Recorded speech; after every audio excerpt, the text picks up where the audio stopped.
circunstâncias gerais dos dias seguintes. O quadro, elegantemente emoldurado, chegou em segurança logo após o retorno do Sr. Elton, e sendo pendurado sobre a lareira da sala comum, ele se levantou para olhar para ele e suspirou suas meias frases de admiração exatamente como deveria.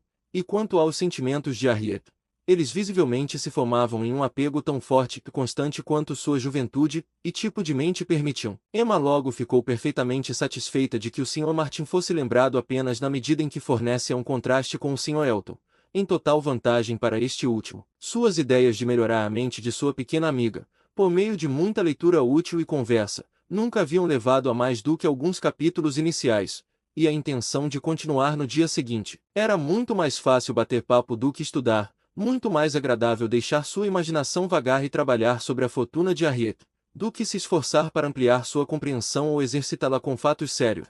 E a única ocupação literária que envolvia Harriet no momento, a única preparação mental que ela estava fazendo para a velhice, era colecionar e transcrever todos os enigmas de todos os tipos que pudesse encontrar, em um fino volume quarto de papel prensado a quente, feito por sua amiga, e ornamentado com cifras e troféus. Nesta era da literatura, tais coleções em grande escala não eram incomuns. A senhorita Nash, professora-chefe na escola da senhora Goddard, havia escrito pelo menos 300, e Harriet, que tinha recebido a primeira dica dela, esperava, com a ajuda da senhorita Vaudoise, conseguir muitos outros. Emma ajudava com sua invenção, memória e gosto, e como Harriet escreve-a com uma letra muito bonita, era provável que fosse um arranjo de primeira ordem, tanto na forma quanto na quantidade. O Sr. Vaudoise estava quase tão interessado no assunto quanto as meninas, e tentava muitas vezes se lembrar de algo que valesse a pena incluir. Tantos enigmas inteligentes como havia quando ele era jovem, ele se perguntava por que não conseguia se lembrar deles, mas esperava que, com o tempo, lembraria. E sempre terminava com Kitty, uma donzela justa, mais gelada. Seu bom amigo Perry, também, com quem ele havia falado sobre o assunto, não se lembrava de nada do tipo enigma no momento, mas ele havia pedido a Perry para ficar atento, e como ele andava por aí com tanta frequência, algo, pensava ele, poderia surgir daquela parte. De maneira alguma era desejo de sua filha que os intelectos de Guguri em geral fossem requisitados. O Sr. Elton foi o único cuja ajuda ela solicitou. Ele foi convidado a contribuir com qualquer enigma, charada ou adivinha realmente boa que pudesse lembrar,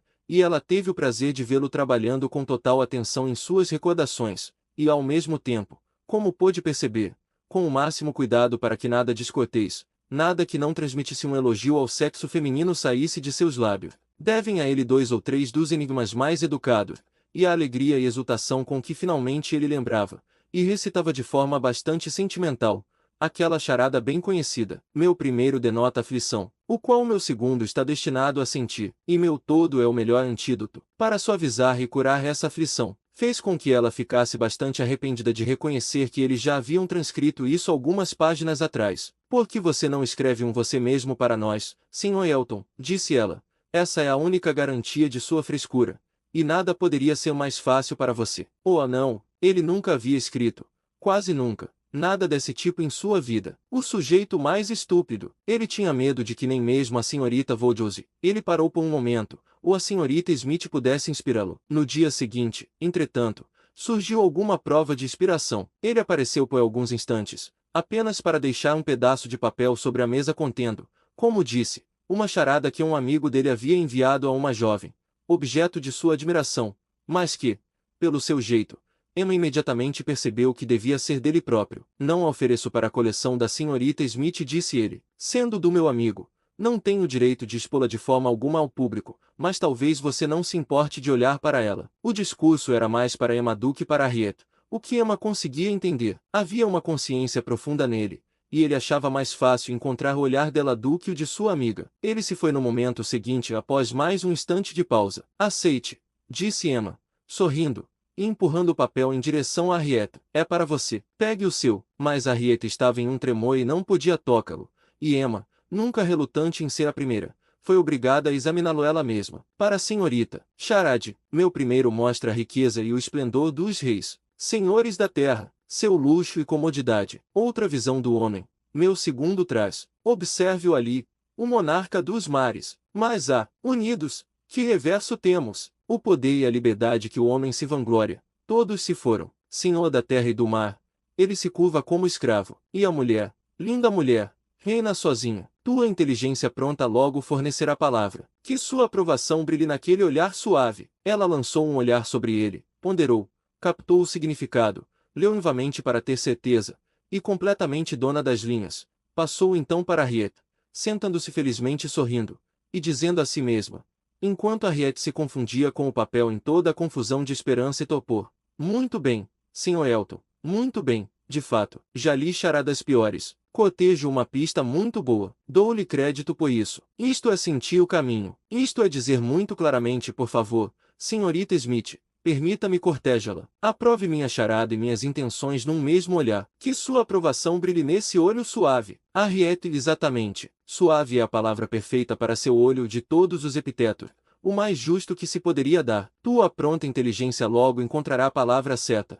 Foi o espírito rápido de Harriet. Melhor ainda, um homem deve estar realmente muito apaixonado para descrevê-la assim. Ah, Sr. Knightley, eu gostaria que você pudesse se beneficiar disso. Acho que isso convenceria. Pela primeira vez na vida, você teria que admitir que estava enganado. Uma excelente charada, de fato, e muito apropriada. As coisas devem chegar a um ponto crítico em breve. Ela foi obrigada a interromper essas observações muito agradáveis, que de outra forma poderiam se prolongar bastante, devido à ansiedade das perguntas curiosas de Harriet. O que pode ser, senhorita Voldiouse? O que pode ser? Não faço a menor ideia, não consigo adivinhar nem um pouco. O que poderia ser? Por favor, tente descobrir. Senhorita Voldiouse, me ajude. Nunca vi nada tão difícil. Será um reino. Fico me perguntando quem seria o amigo, e quem poderia ser a jovem dama. Você acha que é algo bom? Pode ser mulher. E a mulher? Linda mulher. Reina sozinha. Pode ser Netuno. Vejam-no ali. O monarca dos mares. Ou um tridente. Ou uma sereia. Ou um tubarão. Ou anão. Tubarão tem só uma sílaba. Deve ser algo muito inteligente, ou ele não teria trazido. Oh, senhorita Voldiouse, você acha que algum dia vamos descobrir sereias e tubarões? Bobagem, minha cara Harriet. No que você está pensando? De que serviria ele nos trazer uma charada feita por um amigo sobre uma sereia ou um tubarão? Me dê o papel e escute. Para Miss. Leia Miss Smith. Meu primeiro exibe a riqueza e a pompa dos reis, senhores da terra, seu luxo e sua facilidade. Isso é corte. Outra visão do homem. Meu segundo traz. Eis o homem ali, o monarca dos mares. Isso é navio. Claro como pode ser, agora para o melhor. Mas unidos, paixão, você sabe, que reverso temos, o poder e a liberdade alardeados do homem. Todos se foram, senhor da terra e do mar. Ele se curva como escravo, e a mulher, a adorável mulher, reina sozinha. Um verdadeiro elogio apropriado. E depois segue a aplicação, que eu acho, minha querida Harriet, que você não terá muita dificuldade em compreender. Leia-a com conforto para si mesma. Não há dúvida de que foi escrita para você e a você. Harriet não pôde resistir por muito tempo a tão agradável persuasão. Ela leu as linhas finais. Estava toda em alvoroço e felicidade. Não conseguia falar, mas ninguém precisava que ela falasse. Bastava-lhe sentir. Emma falou por ela. Há um significado tão pontual e tão particular neste elogio, disse ela, que não posso ter dúvidas quanto às intenções do Sr. Elton. Você é o objetivo dele, e em breve receberá a prova mais completa disso. Eu pensei que devia ser assim. Achei que não poderia me enganar, mas agora está claro. O estado de sua mente é tão claro e decidido quanto meus desejos sobre o assunto têm sido desde que o conheci. Sim, Harriet. Há tanto tempo venho desejando que acontecesse exatamente a circunstância que aconteceu. Eu nunca consegui dizer se um envolvimento entre você e o Sr. Elton seria mais desejável ou mais natural. Sua probabilidade e sua conveniência realmente se igualaram. Estou muito feliz. Parabenizo você, minha querida Harriet, de todo o coração. Este é um vínculo do qual uma mulher pode muito bem se orgulhar de ter criado. Esta é uma conexão que oferece apenas coisas boas. Ela lhe dará tudo o que você deseja: consideração, independência. Um lar adequado ela o colocará no centro de todos os seus amigos verdadeiros, perto de Hartfield e de mim, e confirmará nossa intimidade para sempre. Isto, Harriet, é uma aliança que nunca conseguirá provocar um rubor em nenhum de nós. Querida senhorita Voldiouse, e querida senhorita Voldiouse, foi tudo que Harriet, com muitos abraços afetuosos, conseguiu articular no início, mas quando conseguiram chegar a algo mais parecido com uma conversa, ficou suficientemente claro para sua amiga que ela via, sentia, antecipava e lembrava exatamente como deveria. A superioridade do Sr. Elton foi amplamente reconhecida. Tudo o que você diz está sempre certo, exclamou Harriet. E portanto suponho, acredito e espero que deva ser assim, caso contrário não poderia ter imaginado. Está muito além de qualquer coisa que eu mereça. Sr. Elton, que poderia se casar com qualquer pessoa. Não pode haver duas opiniões sobre ele. Ele é tão superior. Só de pensar naquelas doces estrofes. A senhorita... Ponto. Meu Deus, que inteligência. Será que realmente era para mim? Não posso fazer uma pergunta, nem ouvir uma pergunta sobre isso. É uma certeza. Aceite isso pelo meu julgamento. É uma espécie de prólogo da peça, um lema para o capítulo, e logo será seguido por uma prosa objetiva. É uma espécie de coisa que ninguém poderia ter esperado. Tenho certeza. Um mês atrás, eu mesmo não fazia ideia. As coisas mais estranhas acontecem. Quando as senhoritas Smith e o Sr. Elton se conhecem de fato, se conhecem realmente, é estranho. É fora do comum que o que é tão evidentemente, tão palpavelmente desejável, o que atrai os arranjos de outras pessoas, se molde tão imediatamente na forma adequada. Você e o Sr. Elton são chamados a estar juntos pela situação. Vocês pertencem um ao outro por todas as circunstâncias de suas respectivas casas. O casamento de vocês seria equivalente ao casamento em Randalls. Parece haver algo no ar de Hartfield que dá ao amor exatamente a direção certa, e o envia para o canal exato por onde deve fluir. O curso do verdadeiro amor nunca foi tranquilo. Uma edição de Shakespeare de Hartfield teria uma longa nota sobre essa passagem. Que o Sr. Elton realmente deva estar apaixonado por mim, de todas as pessoas, que nem o conhecia, para falar com ele, na festa de Michaelmas. E ele, o homem mais bonito que já existiu, e um homem que todos admiram, muito parecido com o Sr. Knightley. Sua companhia tão disputada, que todos dizem que ele não precisa fazer nenhuma refeição sozinho se não quiser, que ele recebe mais convites do que há dias na semana. E tão excelente na igreja. A senhorita Nash anotou todos os textos dos quais ele já pregou desde que chegou a Egbury. Querido, quando penso na primeira vez que o vi, quão pouco eu imaginava. Os dois abades e eu corremos para a sala da frente e espiamos pela persiana quando ouvimos que ele estava passando, e a senhorita Nash veio e nos repreendeu. E ficou para olhar ela mesma. No entanto, ela me chamou de volta logo depois, e me deixou olhar também, o que foi muito gentil. E como nós achamos que ele estava bonito. Ele estava de braço dado com o Sr. Cole. Esta é uma aliança que, seja quem for, quaisquer que sejam os seus amigos, deve ser do agrado deles, desde que ao menos tenham bom senso, e não devemos direcionar nossa conduta aos tolos. Se eles estão ansiosos para vê-la felizmente casada, aqui está um homem cujo caráter amável dá todas as garantias disso. Se desejam vê-la estabelecida no mesmo país e círculo que escolheram para colocá-la, aqui isso será realizado. E se o único objetivo deles é que você, na frase comum, se case bem, aqui está a fortuna confortável, o estabelecimento respeitável, a ascensão social que deve satisfazê-los. Sim, muito verdadeiro. Como você fala bem, eu adoro ouvir você. Você entende tudo. Você e o Sr. Elton são igualmente espertos um quanto o outro. Esta charada, se eu tivesse estudado por um ano,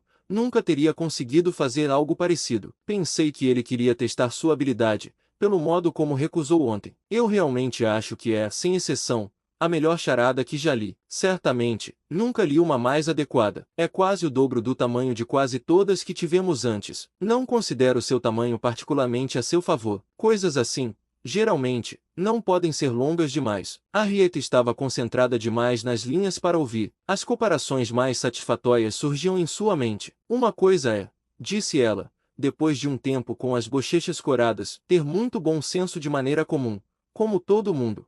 E se houver algo a dizer, sentar-se e escrever uma carta, dizendo exatamente o que precisa, de forma breve. E outra é escrever versos e charadas como estes. Emma não poderia ter desejado uma rejeição mais enérgica da prosa do Sr. Martin. Que linhas tão doces! Continuou Henrietta. Estas duas últimas. Mas como poderei devolver o papel? Ou dizer que descobri, senhorita Voldiouse. O que podemos fazer a respeito disso? Deixe isso comigo. Você não faz nada. Ele estará aqui esta noite, eu diria. E então eu lhe devolvo. E algum tipo de bobagem acontecerá entre nós. E você não será comprometida. Seus olhos suaves escolheram seu próprio momento para brilhar. Confie em mim, senhorita Voldiouse. Que pena que eu não posso escrever essa linda charada no meu livro. Tenho certeza de que não consegui nem metade de algo tão bom. Deixe de fora as duas últimas linhas. E não há razão para que você não possa escrever isso no seu livro. Mas essas duas linhas são o melhor de todo. Concedido, para desfrute privado. E para desfrute privado mantenha-os. Eles não deixam de estar escrito. Sabe, porque você os dívida. O verso não deixa de existir, nem seu significado muda. Mas retire-o. E toda apropriação cessa. E sobra uma charada galante muito bonita, adequada para qualquer coleção. Confie em mim. Ele não gostaria que sua charada fosse desdenhada, muito melhor do que sua paixão. Um poeta apaixonado deve ser estimulado em ambas as capacidades, ou em nenhuma. Me dê o livro. Eu vou anotá-lo. E então não haverá nenhuma reflexão possível sobre você. Harriet cedeu, embora sua mente mal conseguisse separar as partes, de modo a se sentir completamente segura de que sua amiga não estava escrevendo uma declaração de amor. Parecia uma oferta preciosa demais para qualquer grau de publicidade. Nunca deixarei que esse livro saia das minhas mãos, disse ela. Muito bem, respondeu Emma, um sentimento completamente natural. E quanto mais durar, mais satisfeita ficarei. Mas aqui vem meu pai, você não se importará que eu leia a charada para ele. Isso lhe dará tanto prazer. Ele adora qualquer coisa desse tipo, especialmente qualquer coisa que faça um elogio às mulheres. Ele tem o espírito mais delicado de cavalheirismo com todas nós. Você precisa me deixar lê-la para ele. Harriet ficou séria. Minha querida Harriet, você não deve sofisticar demais essa charada. Você vai trair seus sentimentos de maneira imprópria, se estiver muito consciente e rápida, e parecer colocar mais significado, ou até todo o significado que possa ser atribuído a ela. Não se deixe dominar por tão pequeno tributo de admiração. Se ele tivesse desejado o segredo, não teria deixado o papel enquanto eu estava por perto, mas ele mais o empurrou para mim do que para você. Não vamos nos tornar muito solenes sobre o assunto. Ele já tem encorajamento suficiente para prosseguir, sem que exalemos nossas almas sobre esta charada. Oh, não espero não ficar ridícula com isso. Faça como quiser. O Sr. Voldels entrou, e, muito em breve, voltou ao assunto novamente, com a recorrência de sua pergunta muito frequente. Então, meus queridos, como vai o livro de vocês? Tem algo de novo? Sim, papai, temos algo para lhe ler, algo bem novo. Um pedaço de papel foi encontrado na mesa esta manhã, provavelmente deixado cair por uma fada contendo uma charada muito bonita, e nós acabamos de copiá-la. Ela leu para ele, exatamente como ele gostava de ouvir algo sendo lido, lentamente de forma clara, 2 ou 3 vezes, com explicações de cada parte à medida que avançava, e ele ficou muito satisfeito, como ela previra, especialmente impressionado com a conclusão elogiosa. Sim, isso é muito justo. De fato, isso foi dito muito corretamente, muito verdadeiro. Mulher, mulher encantadora, é uma charada tão bonita, minha querida, que posso facilmente adivinhar qual fada trouxe. Ninguém poderia ter escrito tão lindamente, a não ser você, Emma. Emma apenas acenou com a cabeça e sorriu. Depois de um pouco de reflexão e um suspiro muito terno, ele acrescentou: Ah, não é difícil ver de quem você herdou isso. Sua querida mãe era tão habilidosa em todas essas coisas. Se eu ao menos tivesse a memória dela, mas não consigo lembrar de nada, nem mesmo daquele enigma particular que você já me ouviu mencionar. Consigo apenas recordar a primeira estrofe, e há várias. Kitty, uma donzela bela mas fria, acendeu uma chama que ainda lamento. O garoto vendado que chamei para ajudar, embora com medo de sua aproximação, tão fatal à minha causa antes. E isso é tudo que consigo me lembrar disso, mas é muito inteligente do começo ao fim. Mas eu acho, meu bem, que você disse que já tinha conseguido. Sim, papai. Está escrito na nossa segunda página. Nós copiamos dos elegantes extratos. Era de Garrick, sabe? Sim, muito verdade. Eu gostaria de conseguir me lembrar de mais. Kitty, uma jovem bonita, mas fria. O nome me faz pensar na pobre Isabela, pois ela quase foi batizada de Catherine, como sua avó. Espero que possamos tê-la aqui na próxima semana. Você já pensou, minha querida, onde irá colocá-la, e qual quarto haverá para as crianças? Ah, sim, ela terá seu próprio quarto. É claro, o quarto que ela sempre tem e há o berçário para as crianças, como de costume. Sabe, por que haveria alguma mudança? Eu não sei, minha querida, mas faz tanto tempo desde que ela esteve aqui, não desde a Páscoa passada, e mesmo assim apenas por alguns dias. O fato de o Sr. John Knightley ser advogado é muito inconveniente. Pobre Isabela, ela está tão afastada de todos nós. E como ela ficará triste quando vier, por não encontrar a senhorita Taylor aqui. Ela não ficará surpresa, papai, pelo menos, eu não sei. Minha querida, tenho certeza de que fiquei muito surpreso quando ouvi pela primeira vez que ela ia se casar. Devemos convidar o senhor e a senhora Weston para jantar conosco enquanto Isabela estiver aqui. Sim, minha querida, se houver tempo. Mas, em um tom muito desanimado, ela vem apenas por uma semana. Não haverá tempo para nada. É uma pena que eles não possam ficar mais tempo, mas parece um caso de necessidade. O Sr. John Knightley deve estar de volta à cidade no dia 28, e devemos estar agradecidos, papai, por termos todo o tempo que eles podem dedicar ao campo, que 2 ou 3 dias não precise ser reservado para a abadia. O Sr. Knightley promete abrir mão de sua reivindicação neste Natal, embora você saiba que já faz mais tempo desde que eles estiveram com ele, do que conosco. Seria realmente muito difícil, meu querido, se a pobre Isabela estivesse em qualquer lugar que não fosse Hatfield. O Sr. Voldrose nunca conseguia aceitar as reivindicações do Sr. Knightley sobre seu irmão, ou as reivindicações de qualquer pessoa sobre Isabela, exceto as suas próprias. Ele ficou pensando por um momento, e então disse: mas eu não vejo por que a pobre Isabela deveria ser obrigada a voltar tão cedo, embora ele veja. Acho, Emma, que vou tentar persuadi-la a ficar mais tempo conosco. Ela e as crianças poderiam muito bem ficar. Ah, papai, isso é algo que você nunca conseguiu realizar, e não acho que algum dia conseguirá. Isabela não suporta ficar longe do marido. Isso era verdadeiro demais para ser contestado. Por mais desagradável que fosse,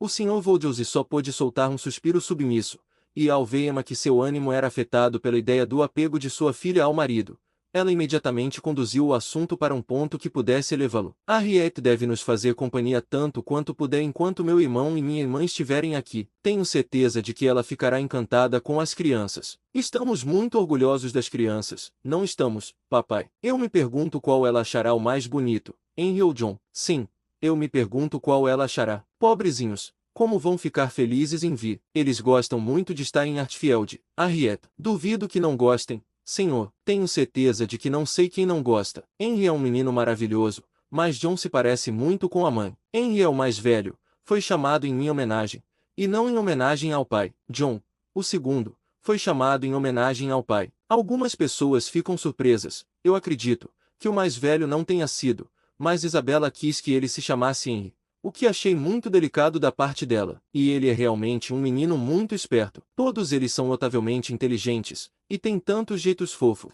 Eles vêm e ficam ao lado da minha cadeira, e dizem: vovô, você pode me dar um pedaço de barbante? E uma vez Henry me pediu uma faca, mas eu disse a ele que facas eram feitas apenas para a vovó. Acho que o pai deles é muito severo com eles com muita frequência. Ele lhe parece rude, disse Emma, porque você é muito suave, mas se você o comparasse com outros papais, não o acharia rude. Ele quer que seus filhos sejam ativos e resistentes, e se eles se comportarem mal, pode lhes dar uma palavra dura de vez em quando, mas ele é um pai carinhoso. Certamente o Sr. John Knightley é um pai carinhoso. As crianças gostam muito dele, e então o tio deles entra e os joga para o teto de um jeito muito assustador. Mas eles gostam. Papai, não há nada que eles gostem tanto. É um prazer tão grande para eles que, se o tio não estabelecesse a regra de se revezarem, quem começa-se nunca cederia ao outro. Bem, eu não consigo entender isso. Esse é o caso de todos nós, papai. Metade do mundo não consegue entender os prazeres da outra. Mais tarde pela manhã, e justamente quando as meninas estavam prestes a se separar para se preparar para o jantar habitual das 4 horas, o herói desta inimitável charada entrou vivamente. Harriet se afastou, mas Emma pôde recebê-lo com um sorriso de costume, e seu olhar rápido logo percebeu nele a consciência de ter feito uma investida, de ter lançado um dado, e ela imaginou que ele havia vindo para ver como as coisas poderiam se desenrolar. Sua razão aparente, no entanto, era perguntar se a festa do Sr. Voldrose poderia ser formada à noite sem ele, ou se ele deveria ser necessário mesmo que minimamente em Hatfield. Caso fosse necessário, tudo o mais deveria ceder, mas, caso contrário, seu amigo Cole havia falado tanto sobre o jantar com ele e havia enfatizado tanto isso, que ele havia prometido condicionalmente que viria. Emma agradeceu-lhe, mas não podia permitir que ele desapontasse seu amigo por causa deles. Seu pai tinha certeza de sua borracha. Ele insistiu novamente, ela recusou novamente, e ele então parecia prestes a se despedir, quando, pegando o papel da mesa, ela o devolveu. Ah, aqui está o charade que você foi tão gentil em deixar conosco. Obrigada por nos mostrar. Admiramo-lo tanto, que me atrevi a escrevê-lo na coleção da senhorita Smith. Espero que seu amigo não se importe. Claro que não transcrevi além das primeiras 8 linhas. O Sr. Elton certamente não sabia muito bem o que dizer. Ele olhou de forma um tanto duvidosa, um tanto confuso. Disse algo sobre honra. Olhou para Emma e para Harriet. E então, vendo o livro aberto sobre a mesa, pegou-o e examinou muito atentamente, com a intenção de passar por um momento embaraçoso. Emma disse sorrindo: você deve apresentar minhas desculpas ao seu amigo, mas uma charada tão boa não deve ser limitada a uma ou duas pessoas. Ele pode ter certeza da aprovação de todas as mulheres enquanto escreve com tanta galanteria. Não tenho a menor hesitação em dizer, respondeu o Sr. Elton, embora hesitasse bastante enquanto falava. Não tenho a menor hesitação em dizer pelo menos se meu amigo sente ao menos um pouco como eu sinto. Não tenho a menor dúvida de que, se ele pudesse ver sua pequena produção sendo honrada como eu a vejo, olhando novamente para o livro e colocando de volta na mesa, ele a consideraria o momento mais orgulhoso de sua vida. Após esse discurso, ele se retirou o mais rápido possível. Emma não achou cedo demais, pois, com todas as suas qualidades boas e agradáveis, havia uma espécie de ostentação em seus discursos que era muito propensa a incliná-la a rir. Ela correu para se entregar a essa inclinação, deixando o terno e o sublime do prazer para Harriet. Capítulo X. Embora já fosse meados de dezembro, ainda não houvera clima que impedisse as jovens de fazerem exercícios de forma relativamente regular, e no dia seguinte, Emma tinha uma visita caridosa a fazer a uma família pobre e doente, que morava um pouco afastada de Gbury. A estrada deles para essa casa isolada passava pela Vicarage Lane, uma rua que saía em ângulo reto da larga, embora irregular, rua principal da localidade,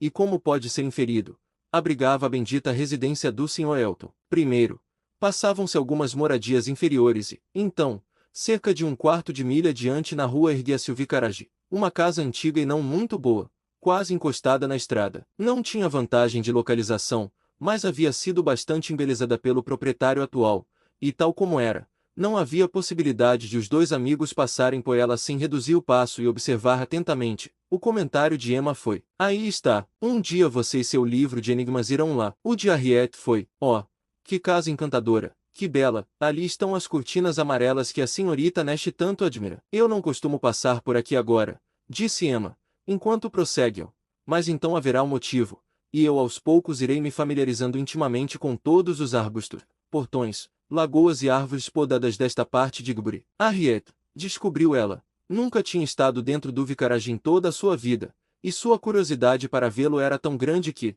considerando os exteriores e as probabilidades, Emma só podia classificá-la como prova de amor, com o fato de Mr. Elton notar a inteligência pronta nela. "Gostaria que pudéssemos arranjar isso," disse ela, "mas não consigo pensar em nenhum pretexto razoável para entrar, nenhum criado sobre o qual eu queira perguntar à governanta da casa, nenhuma mensagem do meu pai." Ela refletiu, mas não conseguiu pensar em nada. Após alguns minutos de silêncio mútuo, Harriet recomeçou assim: "Eu realmente me pergunto, senhorita Woodhouse, como você ainda não é casada, ou não está prestes a se casar, sendo tão encantadora como você é." Emma riu e respondeu: "Ser encantadora, Harriet, não é suficiente para me levar a casar. Eu preciso achar outras pessoas encantadoras, pelo menos uma outra pessoa. E eu não estou apenas, no momento, sem intenção de me casar, como também tenho muito pouca intenção de me casar algum dia." "Ah, você diz isso, mas eu não consigo acreditar. Eu teria que ver alguém muito superior a qualquer pessoa que já vi até agora, para ser tentada. Mr. Elton, sabe, recuperando a compostura, está fora de questão, e eu não desejo ver alguém assim. Eu preferiria não ser tentada. Eu realmente não posso melhorar. Se eu viesse a me casar, devo esperar me arrepender." "Querida, é tão estranho ouvir uma mulher falar assim." "Não tenho nenhum dos incentivos usuais das mulheres para casar. Se eu me apaixonasse, de fato, seria uma coisa diferente, mas nunca me apaixonei, não é do meu feitio, nem da minha natureza, e não creio que algum dia venha a ser. E, sem amor, tenho certeza de que seria tolice mudar uma situação como a minha. Fortuna eu não quero, emprego eu não quero, posição eu não quero." Acredito que poucas mulheres casadas são metade tão donas da casa do marido quanto eu sou de Hartfield, e nunca poderia esperar ser tão verdadeiramente amada e importante, sempre a primeira e sempre certa aos olhos de qualquer homem como sou aos olhos do meu pai. Mas então, acabar solteirona, como a senhorita Bates. Essa é uma imagem tão formidável quanto você poderia apresentar, Harriet. E se eu achasse que algum dia seria como a senhorita Bates, tão tola, tão satisfeita, tão sorridente, tão tagarela, tão indiscriminada e pouco exigente, e tão propensa a contar tudo sobre todas as pessoas que me cercam, eu me casaria amanhã. Mas entre nós, estou convencida de que nunca poderá haver qualquer semelhança, exceto pelo fato de estarmos solteiras. Mas ainda assim, você será uma solteirona, e isso é tão horrível." "Não se preocupe, Harriet, eu não serei uma solteirona pobre, e é só a pobreza que torna o celibato desprezível para um público generoso. Uma mulher solteira, com uma renda muito pequena, deve ser uma solteirona ridícula e desagradável, o alvo próprio das brincadeiras de meninos e meninas. Mas uma mulher solteira, com boa fortuna, é sempre respeitável, e pode ser tão sensata e agradável quanto qualquer outra pessoa. E a distinção não é tão contrária à franqueza e ao bom senso do mundo quanto parece à primeira vista, pois uma renda muito pequena tende a estreitar a mente e tornar o temperamento amargo. Aqueles que mal conseguem viver, e que vivem à força em uma sociedade muito pequena, e geralmente, muito inferior, podem muito bem ser pouco generosos e irritadiços. Isso, no entanto, não se aplica à senhorita Bates. Ela é boa e ingênua demais para me agradar, mas, em geral, ela é muito do gosto de todos. Mesmo sendo solteira e pobre, a pobreza certamente não enrijeceu sua mente. Realmente acredito que, se ela tivesse apenas um shilling no mundo, seria muito provável que desse 6 pences dele. E ninguém tem medo dela e isso é um grande encanto. Meu Deus, mas o que você vai fazer? Como vai se ocupar quando ficar velho? Se eu me conheço, Harriet, a minha mente é ativa e ocupada, com muitos recursos independentes, e não vejo por que eu deveria precisar mais de ocupação aos 40 ou 50 anos do que aos 21. As ocupações habituais das mulheres, tanto manuais quanto intelectuais, estarão tão disponíveis para mim então quanto estão agora, ou sem qualquer variação significativa. Se eu escrever menos, lerei mais. Se desistir da música, dedicarei-me a trabalhos em tapeçaria. E quanto aos objetos de interesse, aos objetos do afeto, que é na verdade o grande ponto de inferioridade, cuja falta é realmente o grande mal a ser evitado ao não se casar, estarei muito bem, tendo todos os filhos de uma irmã que amo tanto para cuidar. Haverá provavelmente filhos suficientes para suprir todos os tipos de sensações que a vida em declínio pode necessitar. Haverá o suficiente para toda esperança e todo medo, e embora meu apego a ninguém possa igualar ao de um pai ou mãe, ele se ajusta melhor às minhas ideias de conforto do que algo mais caloroso e cego. Meus sobrinhos e sobrinhas, eu terei frequentemente uma sobrinha comigo. Você conhece a sobrinha da senhorita Bates? Quer dizer, sei que você deve tê-la visto 100 vezes, mas você é íntimo dela. Ah, sim. Somos sempre obrigados a nos conhecer sempre que ela vem a Egbury. A propósito, isso é quase suficiente para fazer alguém perder a paciência com uma sobrinha. Deus nos livre, pelo menos, que eu algum dia incomode tantas pessoas sobre todos os Quintley junto, como ela faz sobre Jane Fairfax. Fica-se enjoado só de ouvir o nome Jane Fairfax. Cada carta dela é lida 40 vezes, seus cumprimentos a todos os amigos circulam de novo e de novo, e se ela apenas envia a tia o modelo de um corcelete, ou tricota um par de suspensórios para a avó, não se ouve falar de outra coisa durante um mês. Desejo tudo de bom a Jane Fairfax, mas ela me cansa até a morte. Eles agora se aproximavam da casa de campo, e todos os assuntos superficiais foram deixados de lado. Emma era muito compassiva, e as aflições dos pobres eram tão certas de receber alívio através de sua atenção pessoal e bondade, seu conselho e sua paciência, quanto através de sua bolsa. Ela entendia seus modos, podia levar em conta sua ignorância e suas tentações, não tinha expectativas românticas de virtude extraordinária daquelas pessoas para quem a educação havia feito tão pouco. Envolvia-se em seus problemas com simpatia pronta e sempre oferecia sua ajuda com tanto discernimento quanto boa vontade. No presente caso, foram a doença e a pobreza juntas que ela veio visitar, e depois de permanecer ali o tempo que pôde para oferecer conforto ou conselho, ela deixou a cabana com tal impressão da cena que disse a Harriet, enquanto se afastavam: estas são as vistas, Harriet, para fazer bem a alguém. Como fazem tudo mais parecer insignificante, sinto agora como se não pudesse pensar em nada além dessas pobres criaturas pelo resto do dia. E ainda assim, quem pode dizer quão rapidamente tudo isso pode desaparecer da minha mente? Muito verdade, disse Harriet. Pobres criaturas, não se consegue pensar em mais nada. E, realmente, não acho que a impressão vá desaparecer rapidamente, disse Emma, enquanto atravessava a cerca baixa e o passo vacilante que terminava o caminho estreito e escorregadio pelo jardim da casa de campo, e os levava de volta à estrada de terra. Não acho que vá, parando para olhar mais uma vez para toda a miséria externa do lugar, e recordar a ainda maior que existia por dentro. Oh, querido, não, disse sua companheira. Eles continuaram a andar. A estrada fez uma leve curva, e quando essa curva passou, o Sr. Elton estava imediatamente à vista, e tão próximo que deu a Emma tempo apenas de dizer: ah, Harriet, aqui vem uma prova muito súbita de nossa estabilidade em bons pensamentos. Bem, sorrindo, espero que seja permitido que, se a compaixão produziu esforço e alívio para os que sofrem, ela tenha feito tudo o que é realmente importante. Se sentimos pelos miseráveis o suficiente para fazer tudo o que podemos por eles,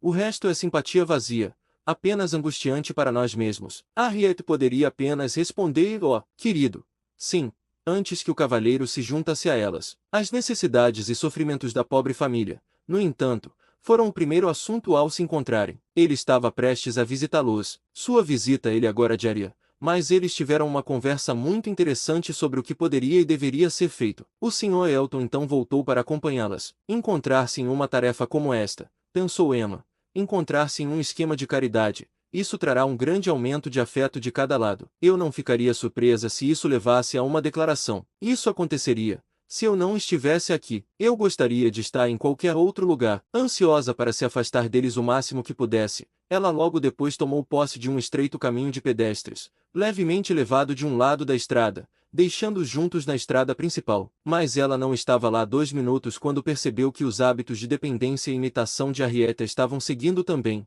e que, em resumo, ambas logo estariam atrás dela. Isso não podia acontecer. Ela imediatamente parou, sob o pretexto de ter que fazer alguma alteração no cadarço de sua meia bota, e inclinando-se completamente ocupando o caminho, implorou que tivessem a gentileza de seguir, e que ela os alcançaria em meio minuto. Eles fizeram como foi desejado, e no momento em que ela julgou razoável ter terminado com sua bota, teve o conforto de poder adiar ainda mais, sendo alcançada por uma criança da casa, que partia, de acordo com as ordens, com sua bilha para buscar caldo em Hartfield. Andar ao lado dessa criança, conversar e questioná-la, era a coisa mais natural do mundo, ou teria sido mais natural, se ela estivesse agindo naquele momento sem intenção, e por esse meio, os outros ainda conseguiam se manter à frente, sem qualquer obrigação de esperar por ela. No entanto, ela os alcançava involuntariamente e o passo da criança era rápido, e o deles, um tanto lento, e ela se preocupava ainda mais com isso, por eles estarem evidentemente em uma conversa que os interessava. O Sr. Elton estava falando com animação,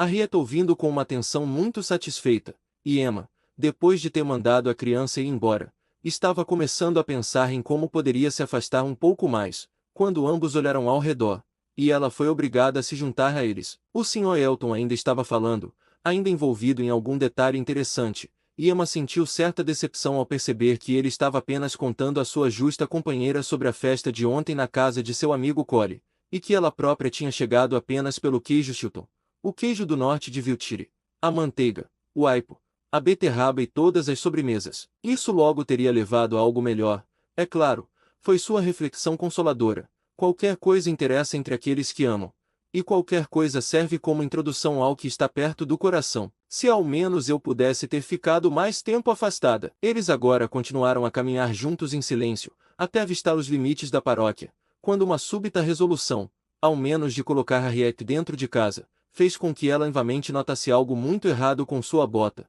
e ficasse para trás para arrumá-la mais uma vez. Então ela quebrou o cadarço, e jogando-o habilidosamente em uma vala, logo se viu obrigada a implorar para que parassem, e reconheceu sua incapacidade de se ajeitar ao ponto de conseguir caminhar para casa com um conforto tolerável. Parte da minha renda se foi, disse ela, e eu não sei como vou me virar. Realmente sou uma companhia muito difícil para vocês dois, mas espero não estar frequentemente tão mal preparada. Sr. Elton, preciso pedir licença para parar em sua casa e pedir à sua governanta um pedaço de fita ou cordão, ou qualquer coisa apenas para manter minha bota no pé. O Sr. Elton parecia estar completamente feliz com essa proposta, e nada poderia superar sua vivacidade e atenção ao conduzi-los para dentro de sua casa e ao se esforçar para fazer tudo parecer vantajoso. A sala para a qual foram levados era a que ele ocupava principalmente, e olhando para frente, atrás dela havia outra com a qual se comunicava imediatamente. A porta entre elas estava aberta, e Emma passou para lá com a governanta para receber sua ajuda da maneira mais confortável. Ela foi obrigada a deixar a porta entreaberta como a encontrou, mas tinha plena intenção de que o Sr. Elton a fechasse. No entanto, ela não foi fechada, ainda permanece entreaberta, mas ao envolver a governanta em uma conversa incessante, esperava tornar possível para ele escolher seu próprio assunto na sala ao lado. Por 10 minutos ela não podia ouvir nada além de si mesma. Não podia se prolongar por mais tempo. Ela então foi obrigada a terminar e fazer sua aparição. Os amantes estavam juntos em uma das janelas. Tinha uma aparência muito favorável.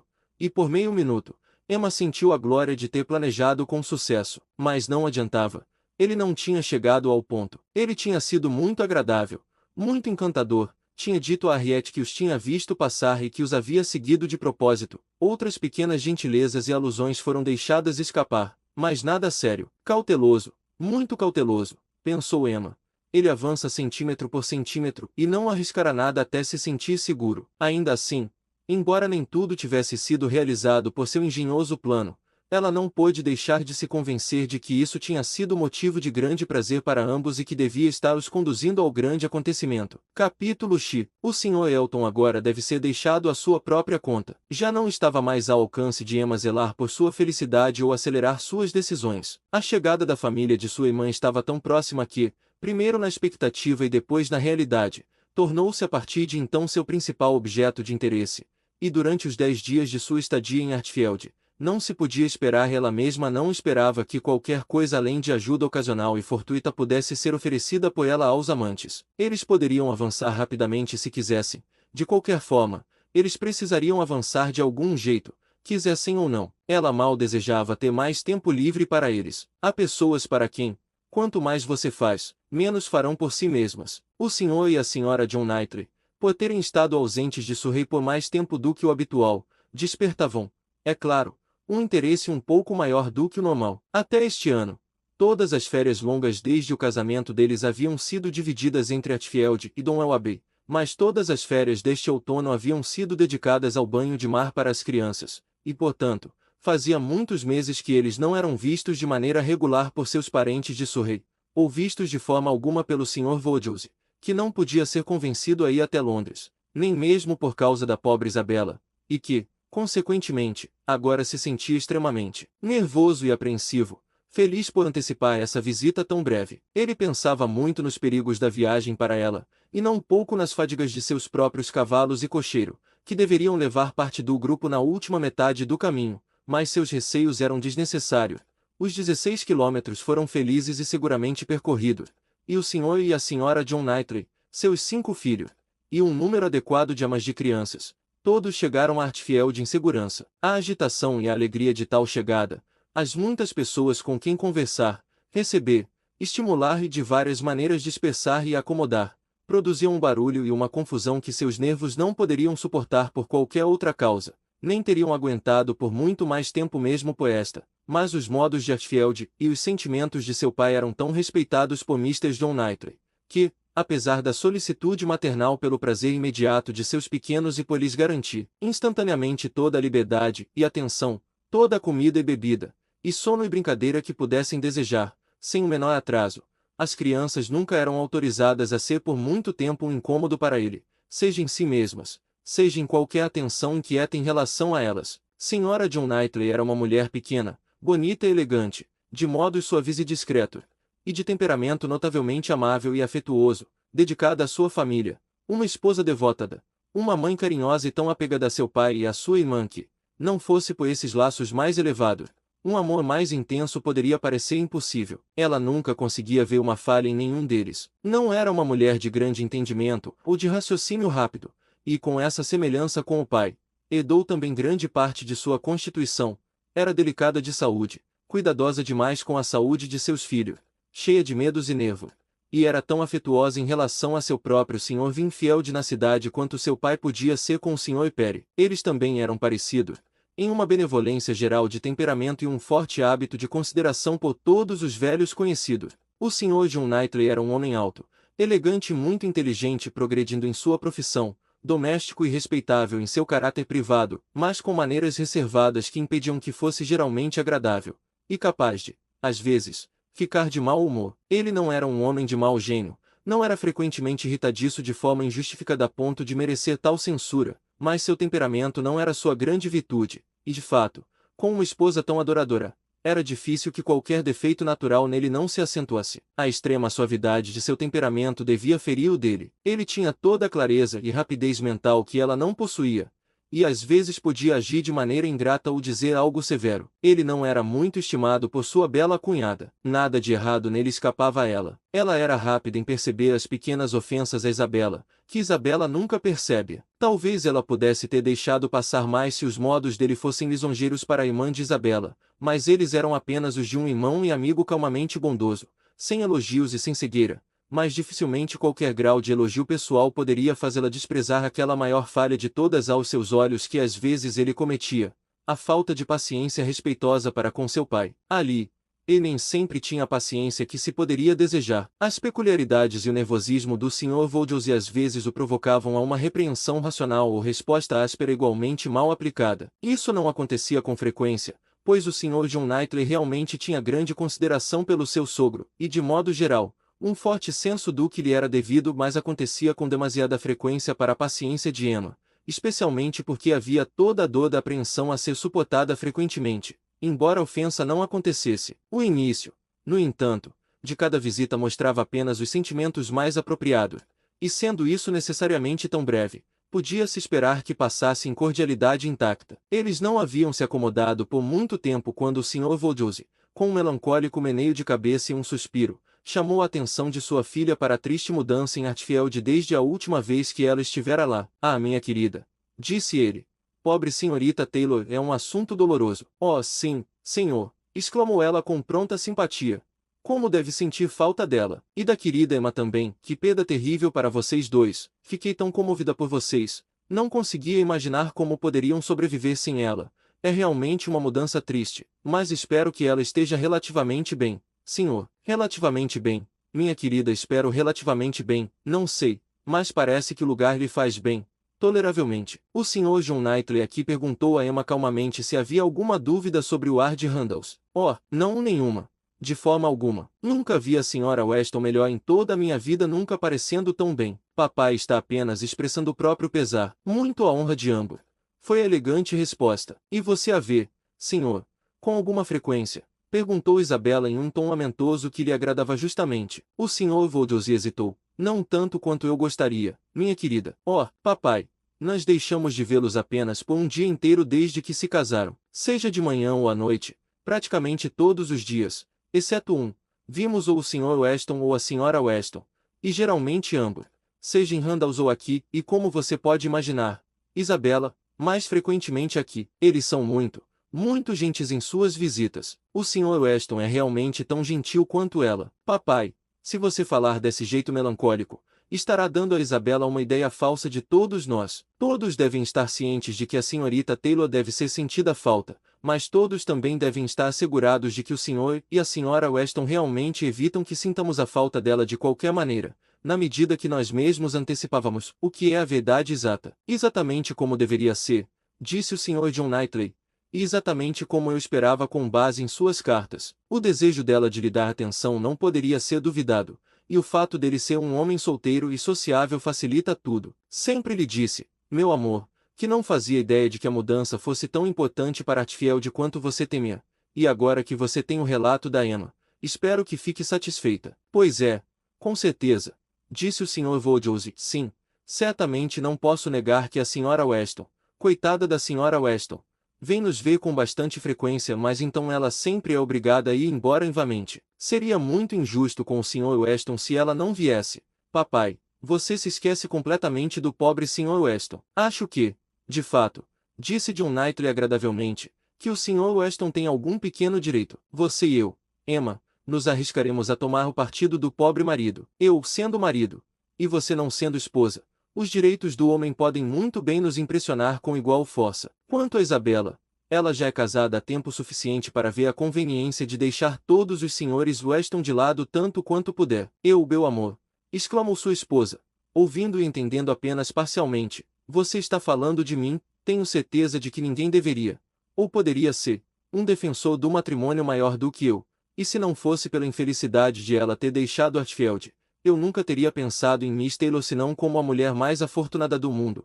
E quanto a menosprezar o Sr. Weston, aquele excelente Sr. Weston, acho que não há nada que ele não mereça. Acredito que ele é um dos homens de temperamento mais amável que já existiram. Exceto por você e seu irmão, não conheço ninguém igual a ele em temperamento. Nunca vou esquecer dele empinar a pipa do Henry naquele dia de vento na última Páscoa e desde a sua gentileza particular em setembro passado, escrevendo aquele bilhete, à meia-noite, só para me assegurar de que não havia escarlatina em Cobo.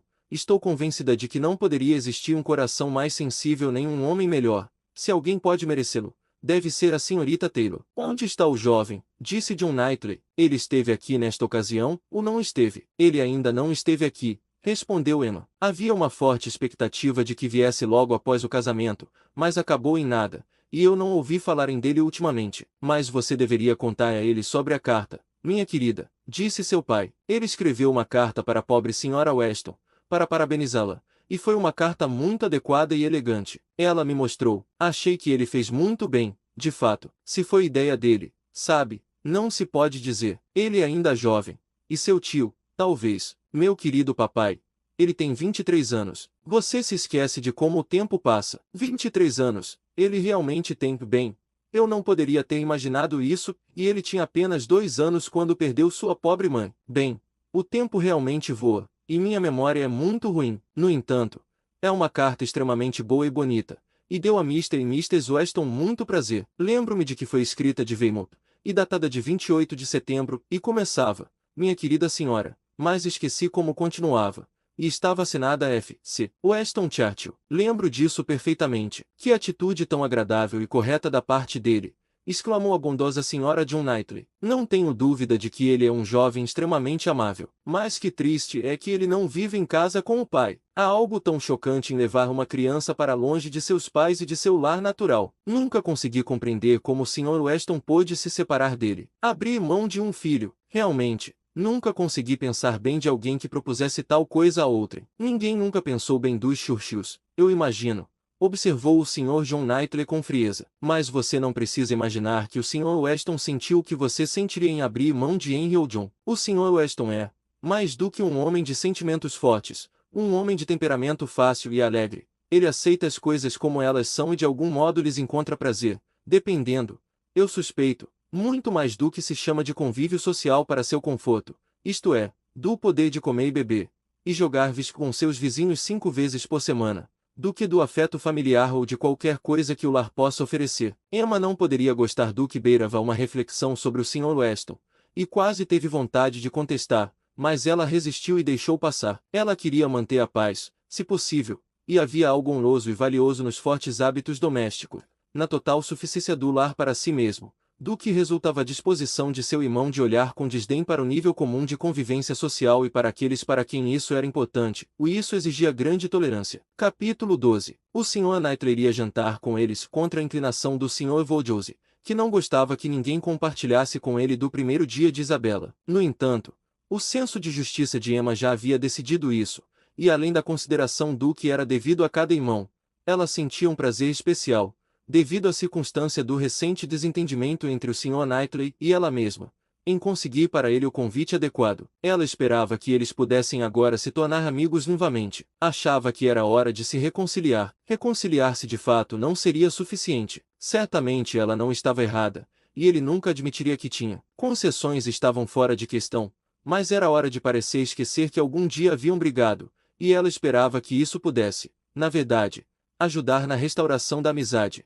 Que quando ele entrasse na sala, ela tivesse uma das crianças com ela, a mais nova, uma graciosa menina de cerca de 8 meses, que agora fazia sua primeira visita a Hartfield, e muito feliz de ser dançada nos braços da tia. Isso ajudou, pois, embora ele tivesse começado com olhares sérios e perguntas curtas, logo foi conduzido a falar sobre tudo de maneira habitual e a tirar a criança de seus braços com toda a informalidade de uma amizade perfeita. Emma sentiu que eles eram amigos vivamente, e a convicção lhe trazendo primeiro grande satisfação, e depois um pouco de atrevimento, ela não pôde deixar de dizer, enquanto ele admirava o bebê, que conforto é, que pensemos da mesma forma sobre nossos sobrinhos e sobrinhas. Quanto a homens e mulheres, nossas opiniões às vezes são muito diferentes, mas em relação a essas crianças, percebo que nunca discordamos. Se você fosse tão guiado pela natureza na sua avaliação de homens e mulheres, e tão pouco sob o poder da imaginação e dos caprichos em suas relações com eles, como é em relação a essas crianças, poderíamos sempre pensar da mesma forma. Com certeza nossas discordâncias devem sempre surgir por minha culpa. Sim, disse ele, sorrindo, e razão boa. Eu tinha 16 anos quando você nasceu. Uma diferença material. Então, ela respondeu, e sem dúvida você era muito superior a mim em julgamento naquela época de nossas vidas, mas não é verdade que o lapso de 21 anos aproximou bastante nosso entendimento? Sim, bastante, mas ainda assim, não o suficiente para me dar a chance de estar certa, se pensarmos de forma diferente. Ainda tenho a vantagem sobre você por 16 anos de experiência, e por não ser uma jovem bonita e mimada. Vamos, minha querida Emma, sejamos amigas e não falemos mais sobre isso. Diga à sua tia, pequena Emma, que ela deveria lhe dar um exemplo melhor do que ficar relembrando velhas queixas, e que se ela não estivesse errada antes, agora está. Isso é verdade, ela exclamou, muito verdade. Pequena Emma, cresça e seja uma mulher melhor do que sua tia. seja infinitamente mais inteligente e nem de longe tão convencida. Agora, Sr. Knightley, mais uma palavrinha e eu termino. No que diz respeito às boas intenções, estávamos ambas certas, e devo dizer que nenhum efeito do meu lado do argumento provou estar errado até agora. Só quero saber que o Sr. Martin não está muito amargamente desapontado. Um homem não pode estar mais, foi sua resposta curta e completa. Ah, sinto muito. De fato, vamos, aperte minha mão. Isso acabará de acontecer e com grande cordialidade, quando John Knightley apareceu. E como vai, George? E John, como você está?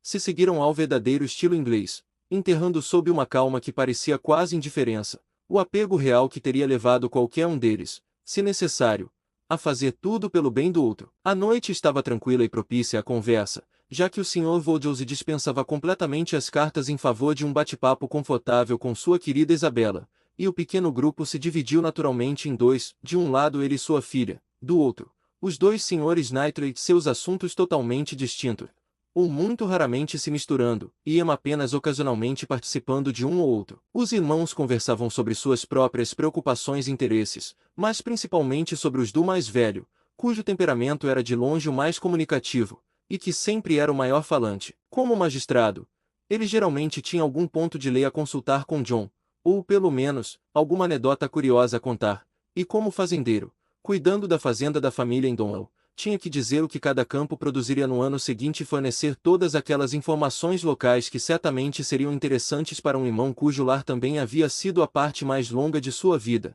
e com cujos apegos era profundo. O plano de um dreno, a mudança de uma cerca, o corte de uma árvore e a destinação de cada acre para trigo, nabos ou milho de primavera, eram tratados com tanto interesse igual por John quanto seus modos mais contidos permitiam, e se seu irmão voluntarioso alguma vez lhe deixava algo a ser investigado, suas perguntas até mesmo adquiriam um tom de entusiasmo. Enquanto eles estavam assim confortavelmente ocupados, o Sr. Vogelsi desfrutava de um fluxo pleno de alegres saudades e afetuosa preocupação com sua filha. Minha pobre querida Isabela, disse ele, tomando a mão dela com carinho e interrompendo, por alguns instantes, seus afazeres em favor de algum de seus 5 filhos. Quanto tempo faz? Quão terrivelmente longo desde que você esteve aqui. E como você deve estar cansada depois de sua viagem. Você deve ir para a cama cedo, minha querida, e recomendo um pouco de mingau antes de ir. Você e eu vamos tomar uma boa tigela de mingau juntas. Minha querida Emma, que tal se todos nós tomássemos um pouco de mingau? Emma não podia supor tal coisa, sabendo como sabia que ambos os senhores Knightley eram tão irredutíveis nesse assunto quanto ela mesma, e apenas 2 bacias foram pedidas. Após um pouco mais de conversa em louvor ao mingau, com alguma admiração pelo fato de não ser tomado toda a noite por todo, ele prosseguiu, com um ar de grave reflexão. Foi um negócio embaraçoso, minha cara, você passar o outono em Southend em vez de vir para cá. Nunca tive muita opinião sobre o ar do mar. Sr. Wingfield recomendou-o com muito afinco. Senhor, ou não teríamos ido. Ele o recomendou para todas as crianças, mas particularmente pela fraqueza na garganta da pequena Bela, tanto o ar do mar quanto o banho. Ah, minha querida! Mas Perry tinha muitas dúvidas sobre o mar fazer algum bem a ela, e quanto a mim, há muito tempo estou perfeitamente convencida, embora talvez nunca lhe tenha dito isso antes, de que o mar raramente é útil a alguém. Tenho certeza de que quase me matou uma vez. Vamos, exclamou Emma, sentindo que esse era um assunto delicado. Preciso pedir que não fale do mar. Isso me deixa invejosa e miserável. Eu que nunca ouvi. Southend está proibido. Se faz favor. Minha querida Isabela, ainda não ouvi você fazer uma única pergunta sobre o Sr. Perry. E ele nunca se esquece de você. Oh, bom Sr. Perry, como ele está, senhor? Bem, até que razoavelmente, mas não completamente bem. Coitado do Perry.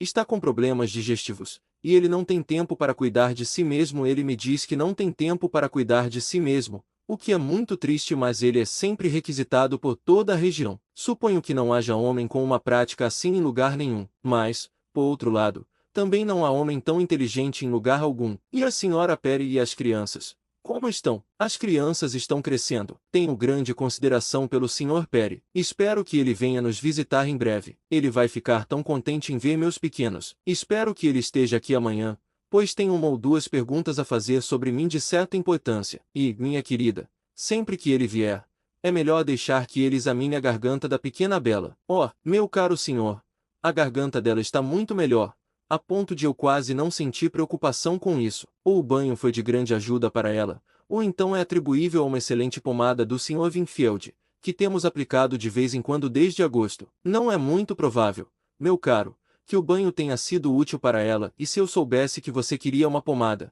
eu teria falado com. Parece-me que você esqueceu da senhora e da senhorita Bates, disse Emma. Não ouvi nenhuma pergunta sobre elas. Oh, os bons Bates, estou muito envergonhada de mim mesma, mas você os menciona na